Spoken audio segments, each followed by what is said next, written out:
Assalamualaikum. This is your own Mazhar Ali and wish you all a very warm welcome to this wonderful session of development and aging. एक और lecture development and ageing का। आपको पता है कि development and ageing का की बात चल रही है और अब तक हमने काफी सारी बातें कर ली हैं। आज जो हम पढ़ने वाले हैं that is changes in embryo during pregnancy. बड़ा ही इंतजार था इस टॉपिक का मुझे कि कब ये टॉपिक आया और मैं आपको पढ़ाऊं। काफी बहुत सारी ऐसी खूबसूरत बातें आपको बताऊंगा जो शायद आपने सुनी हो। ये फिंगरप्रिंट्स क्यों, क्या वजह है, ये कैसे डेवलप करते हैं और क्या लॉजिक है इस थंब के पीछे, किस तरीके से इस थंब ने हमें the top branch of evolutionary tree पर आकर के खड़ा कर दिया है। क्या ऐसी बातें हैं, एवोल्यूशन से लिंक करके बताऊंगा। एक बहुत ही अच्छी स्टेटमेंट है जो मुझे काफी अच्छी लगती है, that nothing make sense in biology except in the light of evolution. यानी अगर आपको एवोल्यूशन अर्तका का मालूम नहीं तो जी आपको बायोलॉजी भी नहीं आती। तो एवोल्यूशन से रिलेट करके जरूर बताऊंगा। उसके बाद आपने भी काफी सारे बच्चों को देखा होगा कि वो अपना थंब जो अपने मुंह में ले लेते हैं। क्या क्या क्या क्या वजह है, क्या बिहेवियर है ये कि वो अपना थंब अपने मुंह में रख लेते हैं। क्या आपको मालूम है कि सिर्फ थंब को मुंह में लेना बेबी की बर्थ के बाद की आदत नहीं होती। जब उसकी डेवलपमेंट हो रही है, मदर के यूट्रस के अंदर है, अपनी माँ के पेट के अंदर है, तब भी वो अपने अंगूठे को मुंह में ले रहा होता है। और मतलब क्या लॉजिक है, ये सारी चीजें बताई जाएंगी आपको जरूर। एक रिवीजन आपको देता हूं कि हमने क्या पढ़ लिया है अब तक और लास्ट क्लास में बेसिकली हमने क्या पढ़ा था। लास्ट क्लास में मैंने आपको बताया था एम्ब्रियोनिक इंडक्शन, किस तरीके से स्पिमेन और उनके जो शागिर्द मैंगोल्ड थे उन्होंने ये प्रूफ करके दिखाया कि हाँ एम्ब्रियोनिक इंडक्शन यानी एक ऐसा अमल जिसमें एक एम्ब्रियोनिक टिश्यू दूसरे एम्ब्रियोनिक टिश्यू की फॉर्मेशन को प्रमोट भी कर सकता है तो इनहिबिट भी कर सकता है। देन हमने एक प्रोसेस समझा था, यानी कुछ टिश्यूज के बारे में बात की थी, that is organiser. Organizer basically they are the cells or the collection of cells which have the ability to promote or restrict the formation of other embryonic tissue. That is what is called the organizer that we have. Organizer could be primary, it could be secondary. In case of primary organizer, we have a classical example is known as the dorsal lip of blastula. In case of secondary organizer which is also known as regional organizer, हमने limb बड की बात की थी कि किस तरीके से वो लिम्ब बड पूरे के पूरे आर्म की फॉर्मेशन कर देगा। क्या होती है फोर आर्म, क्या होती है हाइंड लिम्ब, क्या होती है फोर लिम्ब, बात की थी लास्ट लेक्चर में। आज हम शुरू करते हैं changes in embryo during pregnancy. So बिना किसी देरी के एक रिसेप्टिव माइंड के साथ, एक सीखने वाले माइंड के साथ हमें ये चीजें देखनी है। ये रिवीजन करवाना काफी लाजमी होता है, उससे ये एक वार्म अप सेशन हो जाता है, तैयार हो जाते हैं पूरा हम पढ़ाई के लिए। तो स्टार्ट करते हैं जी। Changes in embryo during pregnancy. आपने देखा होगा कि ह्यूमन प्रेगनेंसी जो है इट लास्ट फॉर 9 मंथ्स। 9 महीनों के लिए प्रेगनेंसी होती है, लेकिन ऐसा कोई हार्ड एंड फास्ट रूल नहीं है कि प्रेगनेंसी 9 महीनों के लिए भी हो। प्लस माइनस 1 और 2 वीक हो जाते हैं, यानी 9 महीनों से 1-2 हफ्ते ज्यादा भी लग सकते हैं प्रेगनेंसी को, और 9 मंथ से 1-2 वीक बल्कि 3-4 वीक पहले भी प्रेगनेंसी एंड हो सकती है। लेकिन दोनों की कॉम्प्लिकेशन है। अगर प्रेगनेंसी टाइम से ज्यादा रह जाती है यानी 9 महीनों से ज्यादा, तो इसमें चांसेस होते हैं कि जो बेबी बोर्न होगा वो स्टिल हो, यानी उसकी डेथ हुई भी हो।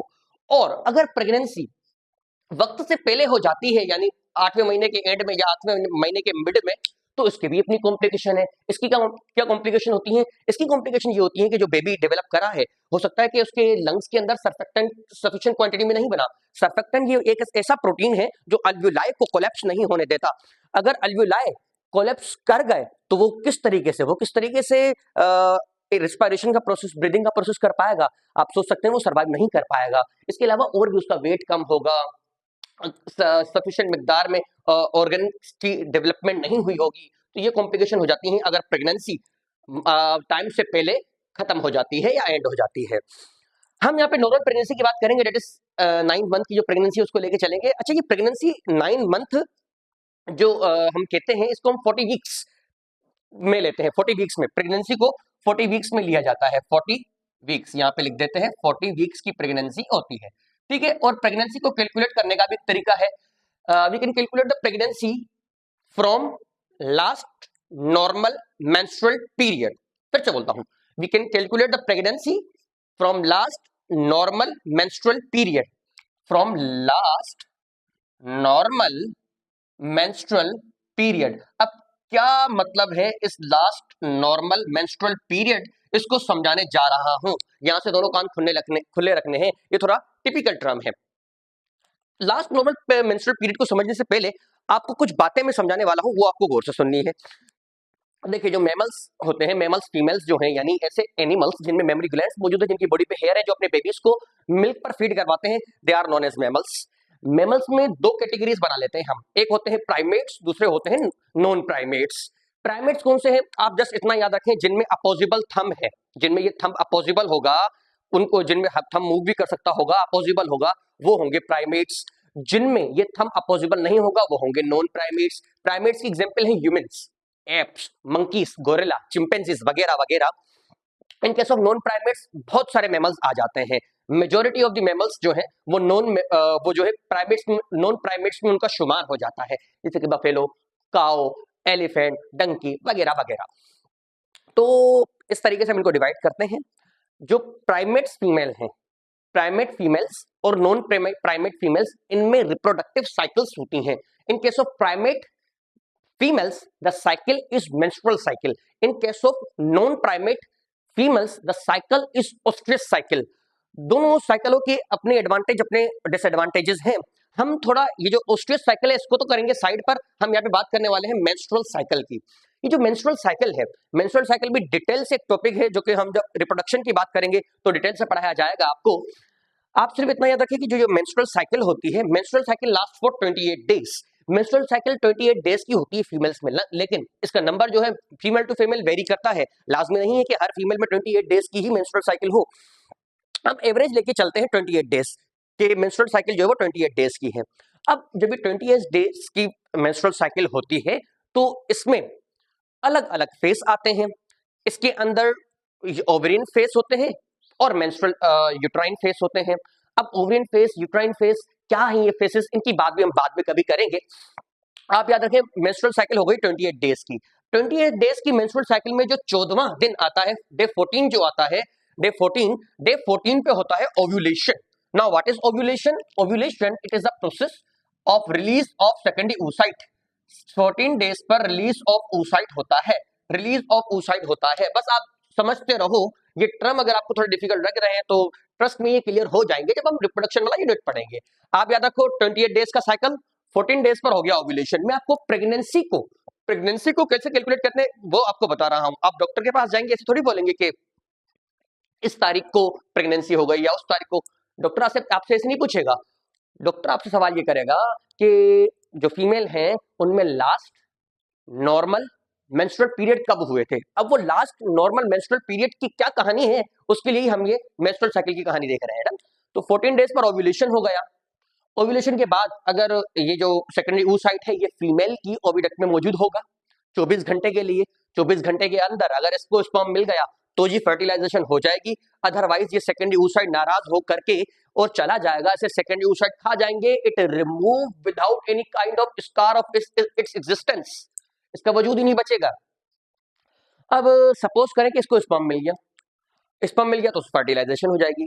जैसे ही फर्टिलाइजेशन होगी ना, तो फीमेल में मेंस्ट्रुअल साइकिल के अंदर जो मेंस्ट्रुअल फेज होता है, the phase in which consist of flow of bleeding, stop हो जाएगा। अब ये डे 14 से प्रेगनेंसी मार्क हो जाएगी। आप सपोज करिए, ऐसे याद रखिए कि जनवरी डे फर्स्ट को अगर लास्ट नॉर्मल मेंस्ट्रुअल पीरियड हुआ तो हम यहां से फिर इसके अंदर 40 वीक कैलकुलेट कर देंगे और इस तरीके से प्रेगनेंसी को कैलकुलेट कर लिया जाता है। आई होप आपको ये चीजें समझ में आई होंगी। अगर नहीं तो एक बार वीडियो को रिमाइंड जरूर कीजिएगा, क्योंकि इसमें बहुत सारी चीजें एक साथ हो रही होती हैं। साइकिल्स की कहानी आ रही होती है, मेंस्ट्रुअल साइकिल की कहानी आ रही होती है, जो कि बड़े कॉम्प्लेक्स टॉपिक है अपने आप में। तो ये बाद में जब क्लियर होंगे तो आपको और भी अच्छे से बातें समझ में आएंगी। आप सिर्फ ये याद रखेंगे कि 28 डेज का साइकिल, 14 डेज पर ओव्यूलेशन हुआ। प्रेगनेंसी को कैलकुलेट किस डे से करते हैं? लास्ट नॉर्मल मेंस्ट्रुअल पीरियड से। और 40 वीक की जो है प्रेगनेंसी होती है। अगर आप ये याद रखेंगे तो आपके क्वेश्चन सॉल्व होने वाले हैं। डन। अच्छा, अब हम एक्चुअल टॉपिक प्रेगनेंसी का स्टार्ट करते हैं। मैंने कहा ना 9th मंथ की प्रेगनेंसी होती है। अच्छा, इस प्रेगनेंसी को सेक ऑफ स्टडी हम इसको तीन पार्ट्स में डिवाइड कर देते हैं। First trimester, second trimester, third trimester. क्या है ये ट्राइमेस्टर? एक ट्राइमेस्टर के अंदर 3 मंथ, ठीक है जी, ट्राइमेस्टर का मतलब group of 3 months, group of 3 months, group of 3 months, group of 3 months, group of 3 months को हम ग्रुप ऑफ 3 मंथ्स को हम ट्राइमेस्टर कह देते हैं। तो पहले ट्राइमेस्टर के अंदर 3 मंथ, दूसरे ट्राइमेस्टर के अंदर 3 मंथ, तीसरे ट्राइमेस्टर के अंदर 3 मंथ। तो इस तरीके से प्रेगनेंसी को 3 ट्राइमेस्टर में डिवाइड कर दिया जाता है। बेटा ये जो फर्स्ट ट्राइमेस्टर होता है, first trimester is very crucial, first trimester बड़ा क्रूशियल होता है क्योंकि इस इन 3 महीनों के अंदर बेबी के major system of the body develop कर रहे होते हैं, नर्वस सिस्टम डेवलप कर रहा होता है पहले महीने के अंदर। कैसे मैं बताता हूँ, बेबी का जो है वो हेड बनना शुरू हो जाता है। अगर आपके पास स्टेथोस्कोप है, स्टेथोस्कोप जिसके बारे में कहते हैं कि ये एक ऐसा जेवर है जिसको खरीदा नहीं जाता, जिसको कमाया जाता है। ओके, तो स्टेथोस्कोप जो है, स्टेथोस्कोप की मदद से डॉक्टर फर्स्ट महीने के मंथ के अंदर ही हार्ट बीट सुन सकते हैं। और हार्ट बीट ये वो फर्स्ट साउंड, फर्स्ट इंडिकेशन होती है कि जी हाँ जो स्ट्रक्चर डेवलप कर रहा है, जो एम्ब्रियो आगे जाके डेवलप करने वाला है वो अलाइव है, वो जिंदा है और उसकी डेवलपमेंट प्रोसीड हो रही है। तो फर्स्ट इंडिकेशन जो होती है कि नॉर्मल प्रेगनेंसी हो रही है, ये बेबी की जो है हार्ट बीट सुनकर हम अंदाजा लगा लेते हैं। Well, अब हम क्या करेंगे, मंथ वाइज देखेंगे और उस मंथ के अंदर कौन से सिस्टम डेवलप करेगा उसको देखेंगे। ब्यूटीफुल से डायग्राम्स बनाएंगे, उनकी मदद से समझेंगे जरूर, क्योंकि जब आप देख लेते हैं ना तो आपको याद रहने के चांसेस बढ़ जाते हैं ना। तो फर्स्ट मंथ को लेंगे। सबसे पहले हम देखने वाले हैं इस फर्स्ट मंथ को, कि फर्स्ट मंथ में क्या डेवलप करा। तो फर्स्ट मंथ के अंदर ये क्या है जी, ये ब्रेन है और ये क्या है, ये स्पाइनल कॉर्ड। तो फर्स्ट मंथ के अंदर डेवलपमेंट होगी ब्रेन एंड स्पाइनल कॉर्ड की, ब्रेन एंड स्पाइनल कॉर्ड की। सीधे सवाल पूछे जाते हैं, the system which develop first in an embryo is what is known as what, this is what is called the nervous system. Okay, so brain and spinal cord की formation हो जाएगी। ठीक है, अच्छा उसके बाद ये स्ट्रक्चर क्या है, ये है ह्यूमन हार्ट। हार्ट मैंने कहा ना, हार्ट की बनने की इब्तिदा तो हो जाएगी। हाँ, मॉडिफिकेशन जो है वो पूरे 9 महीने मॉडिफिकेशन तो होती रहेंगी। मैं आपको आज ये भी बताऊंगा कि कुछ बच्चे जिनमें हम ये सुनते हैं कि इनके दिल में होल है, छेद है, क्या रीजन रहता है उनका, क्यों नॉर्मल बेबी से क्या डिफरेंट होता है उनके अंदर कि उनके दिल में ये छेद रह जाता है। सुने समझेंगे जरूर। आपको लेक्चर को लाइक जरूर करना है और अगर आपने चैनल को अब तक सब्सक्राइब नहीं किया तो प्लीज गुनहगार मत बनिए, चैनल को सब्सक्राइब कीजिए और शेयर भी कीजिए। तो मैं बता रहा था कि हार्ट की डेवलपमेंट हो जाएगी। ये क्या है जी, ये माउथ है, प्यारा सा माउथ। बेबी का माउथ डेवलप कर जाएगा। जी हाँ, हमारा मतलब शुरुआत तो हो जाएगी। यहाँ पे तो मैंने दांत और जुबान और ये वाला जो हैंगिंग स्ट्रक्चर है हमारे माउथ के अंदर भी होता है, that is what is called the यूव्यूला। यूव्यूला की भी फॉर्मेशन हो जाएगी। आई मीन यूव्यूला की भी फॉर्मेशन होना स्टार्ट हो जाएगी। देखिए कंप्लीट तो नहीं हो सकेगी इन सिस्टम्स में, कंप्लीट होना तो पूरे 9 महीनों के अंदर ही होते रहते हैं। कुछ मतलब शुरुआत इनकी हो जाती है। यह स्ट्रक्चर क्या है, ये वाला structure, that is what is called the anus. Anus is designed for removal of undigested food from the body. NS is designed for removal of undigested food from the body. तो NS की भी development हो जाएगी, तो NS की भी development हो जाएगी। डन। इस तरीके से फर्स्ट मंथ के अंदर जो सिस्टम डेवलप करेंगे which it include nervous system, formation of head, formation of mouth and formation of anus. Done. Now second month के अंदर देखते हैं, सेकंड मंथ के अंदर क्या बनेगा। सेकंड मंथ के अंदर हमारा बिलव्ड, ये क्या है, ये है limb bud. Limb bud it is an structure which are going to form what, the limb। या ये जाके फॉर्म करेगा क्या, हमारी हाइंड लिम्ब, हमारी फोर लिम्ब, यानी हमारे हाथ और हमारे पाँव इस लिम्ब बड से बनेंगे। ये इनिशियल सा स्ट्रक्चर बनाया, फिर उससे आगे मॉडिफिकेशन होगी और ये लिम्ब बड बन जाएंगी। और ये क्या है, किडनी। जी हाँ, हमारी बिलव्ड जो किडनी है, किडनी की फॉर्मेशन भी स्टार्ट जरूर हो जाती है, मुकम्मल तो नहीं हो पाती सेकेंड मंथ के अंदर। सेकेंड मंथ के अंदर किडनी की फॉर्मेशन भी होना स्टार्ट हो जाएगी। ये क्या है, कॉम्प्लेक्स सा स्ट्रक्चर। ये है स्किन।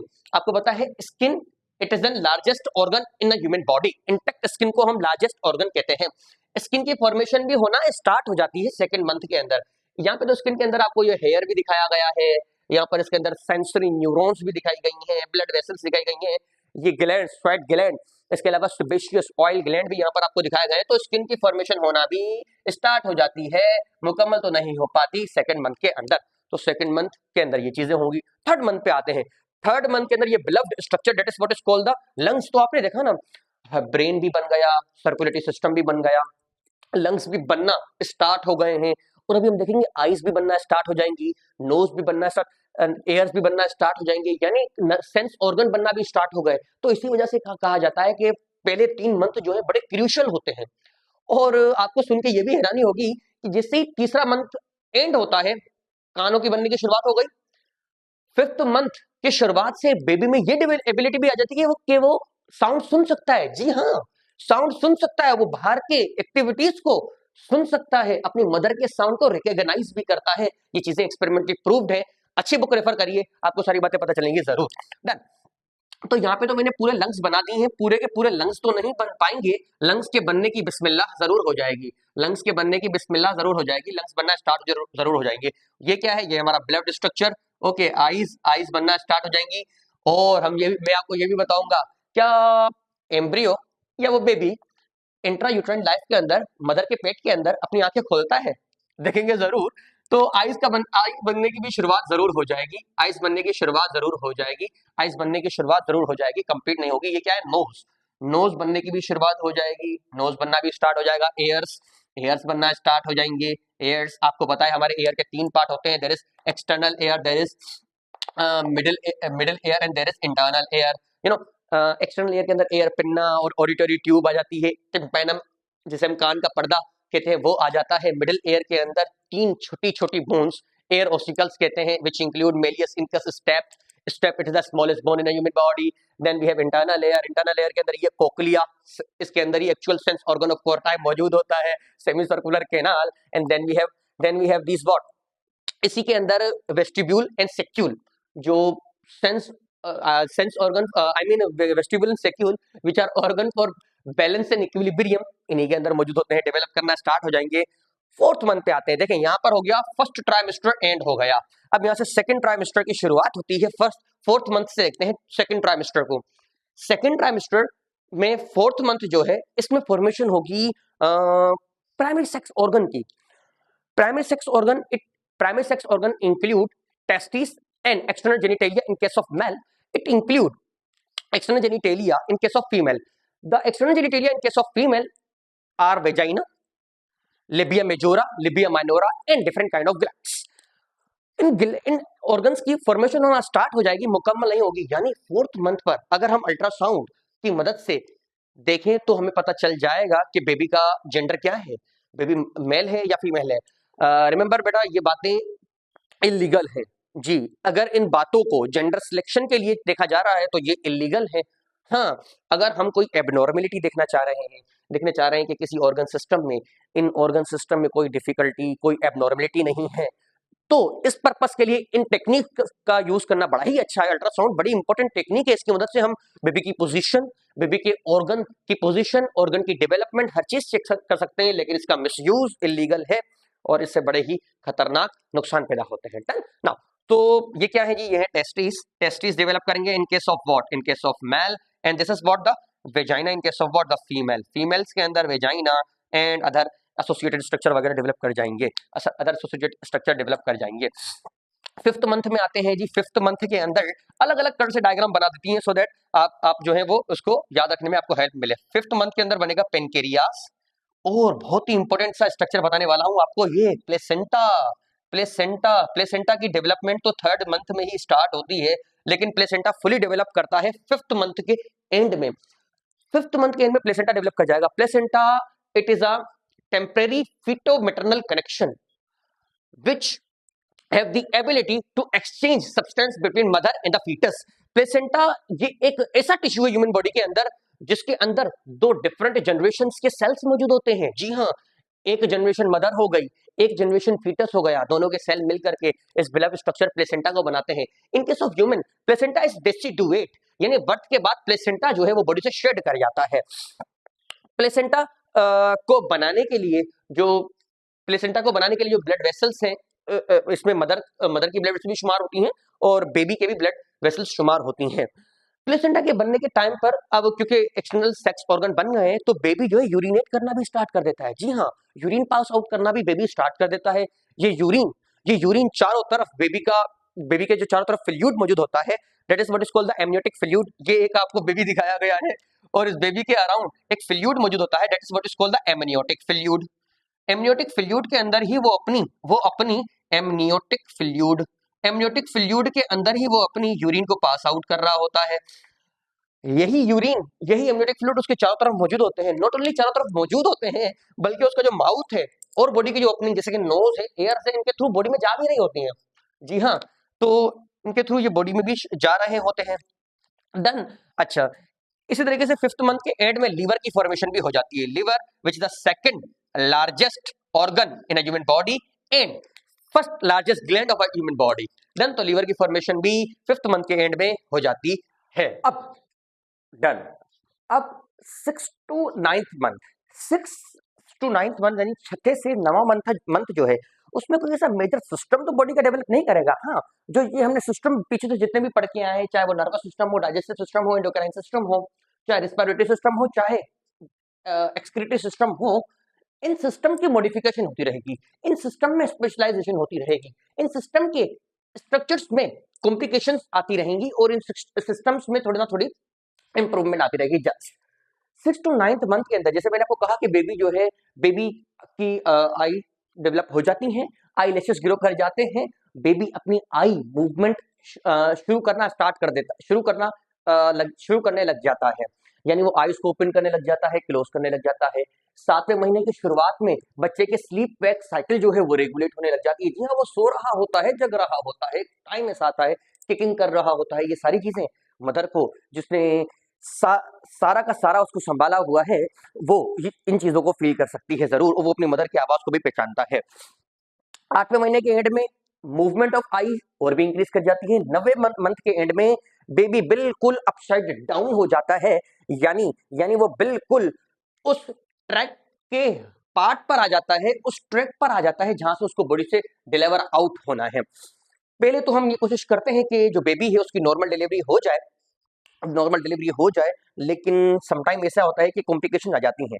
जैसे कि यहाँ पर आपको हेड दिखाया गया है, समटाइम इस जगह पर बेबी की बैक साइड होती है, या बटक्स होते हैं, या लेग्स होती हैं, तो उन कंडीशन में हम नॉर्मल डिलीवरी को प्रेफर नहीं करते, फिर हम प्रायोरिटी देते हैं सिजेरियन जो प्रोसीजर्स होते हैं उनको, फिर सिजेरियन प्रोसीजर परफॉर्म किए जाते हैं और बेबी की जो है उस तरीके से फिर उनको बॉडी से बाहर निकाला जाता है।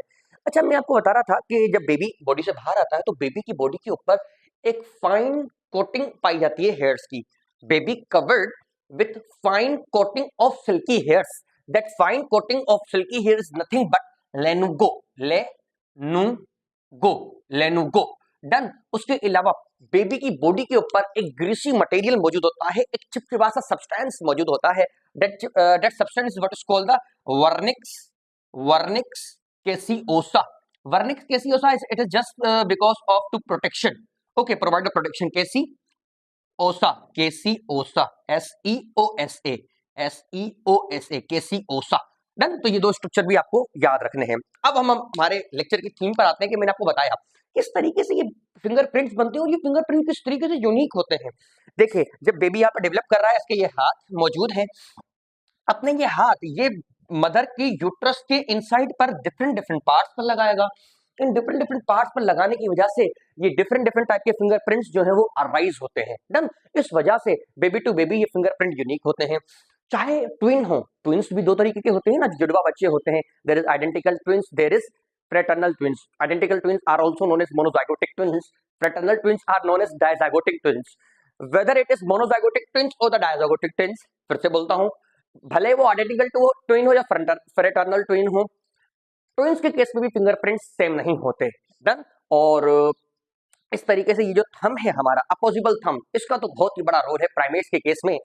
ये जो थंब है और हमारी जो फिंगरप्रिंट्स हैं, इनकी वजह से हमारी ग्रिप बनती है, चीजों को इजीली उठा सकते हैं, टूल्स को यूज कर सकते हैं। इन टूल्स को यूज करने की वजह से हम आज एवोल्यूशनरी ट्री के टॉप ब्रांच पर बैठे हुए हैं। आप सपोज करके देखिए, हम अपने हाथों की मदद से, इन ग्रिप की मदद से चीजों को इस्तेमाल कर सकते हैं, तलवार का यूज कर सकते हैं, डंडी का इस्तेमाल कर सकते हैं, दूसरे बड़े जानवर को भी रोक सकते हैं। आप सपोज करके देखिए, अगर डॉग का सामना आपके सामने हो जाए, आप डंडी वगैरह से उसको भगा सकते हैं। अगर ये सेम काम ही डॉग कर सकता तो क्या होता?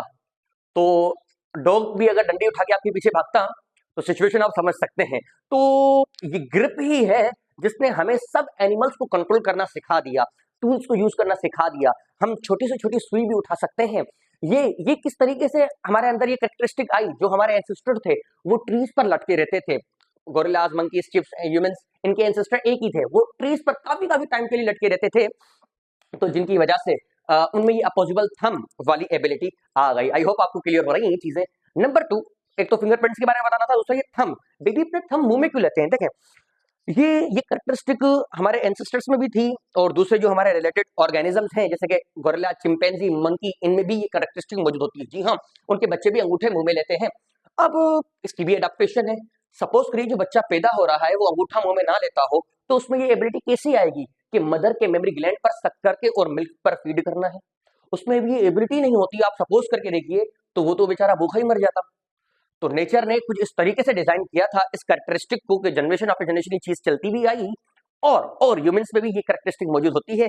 बच्चे जो है पैदाइश के बाद भी जो है अंगूठा जो है वो चूसते हैं, और कुछ उम्र के बाद वो छोड़ देते हैं। तो आई होप आपको बहुत सारी बातें क्लियर हुई होंगी। आज के लिए हमारे पास इतना ही था। आज हमने समझा क्या है बेसिकली, आज हमने समझा कि स्टेप बाय स्टेप किस तरीके से डिफरेंट डिफरेंट ऑर्गन्स और ऑर्गन सिस्टम बेबी की बॉडी में डेवलप करते हैं, और क्या एवोल्यूशनरी कहानी थी। मैंने कहा ना, nothing make sense in biology except in the light of evolution. यानी एवोल्यूशन एक कितना खूबसूरत सा टॉपिक है, मुझे पर्सनली काफी पसंद है। जब हम पढ़ेंगे तो और भी बहुत सारी खूबसूरत बातें मैं आपको बताऊंगा जो शायद ही आपने सुनी हो। डन। सो एवोल्यूशन के कुछ रीजन समझे हमने, और उसके साथ हमने लेक्चर को क्लोज किया है। आपसे गुजारिश है कि हमारे वीडियो को लाइक जरूर किया कीजिए, शेयर जरूर किया कीजिए, और लेक्चर को रेगुलरली अटेंड किया करें। अब आपसे मुलाकात होगी नेक्स्ट लेक्चर में। टिल देन, अल्लाह हाफिज।